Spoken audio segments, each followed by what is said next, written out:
নামাজ না পড়ায় সবচেয়ে বেশি জাহান্নামে নেয় না, রোজা না রাখায় সবচেয়ে বেশি জাহান্নামে নেয় না, ওয়াজ মাহফিলে না আসায় সবচেয়ে বেশি জাহান্নামে নেয় না, দান সাদেকা না করায় সবচেয়ে বেশি জাহান্নামে নেয় না, কোরআন তেলাওয়াত না করায় সবচেয়ে বেশি জাহান্নামে নেয় না।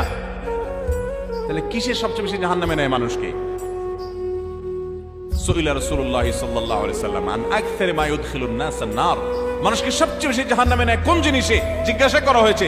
নবীজি বলেছেন দুই জিনিসে, আল ফামু ওয়াল ফারাজ, মানুষের জিহ্বা, মুখ এবং লজ্জাস্থান, এই দুইটা অঙ্গ মানুষকে সবচেয়ে বেশি জাহান্নামে নিয়ে যায়। সবচেয়ে বেশি জাহান্নামে নিবে এই দুইটা অঙ্গ। নামাজ পড়ে, দাঁড়িয়েও আছে, কিন্তু ফেসবুকে তলে তলে জেনা করে, চ্যাট করে, এটা তো জেনা। মানে সে কারোর প্রতি আসক্ত, হারাম রিলেশন হয়ে গেছে, এটা মহামারীর আকার ধারণ করে। সবচেয়ে বেশি মানুষ জাহান্নামে যাবে এই পাপের কারণে, অপরাধের কারণে।